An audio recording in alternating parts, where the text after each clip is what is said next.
నమస్తే, welcome to AKN news. Manthani municipality పరిధిలోని బోయిన్పేటలో drainage వ్యవస్థ అస్తవ్యస్తంగా ఉందని BJP town president Sabbani Santosh ఒక ప్రకటనలో పేర్కొన్నారు.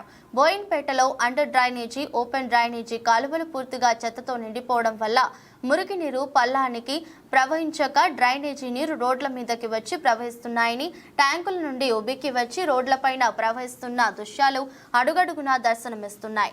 2 వారాల క్రితమే మంతని మున్సిపల్ నాయకులు బోయిన్పేటకు సందర్శించిన వారికి మా సమస్యలు చెప్పినా ఎలాంటి పురోగతి లేదు. మున్సిపల్ అధికారులు కేవలం నామమాత్రపు చర్యలు చేపట్టి వెళ్లిపోతున్నారు. మళ్లీ మరుసటి రోజే ఈ సమస్య పునరావృతం అవుతుంది. వర్షాకాలంలో వచ్చే అంటువ్యాధులకు బోయిన్పేట ప్రజలను బలి కానివ్వద్దని అంటున్నారు.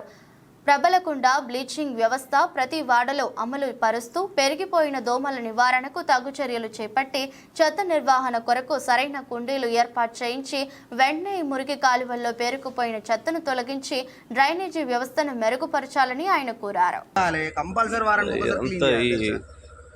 నాలిలో ఉన్న డ్రైనేజీ మొత్తం రోడ్ల మీదకి వచ్చి నిలిచిన విధానం చుట్టుపక్కల ఉన్నటువంటి ఇళ్ళ వాళ్ళకి చాలా అసౌకర్యంగా ఉంది.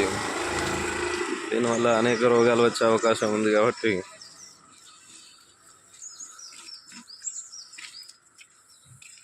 మున్సిపాలిటీ అధికారులు వెంటనే దీనిపై స్పందించి ఈ డ్రైనేజీని వెంటనే క్లియర్ చేయవలసిందిగా కనీసం స్పందించమని విజ్ఞప్తి చేస్తా ఉన్నాం.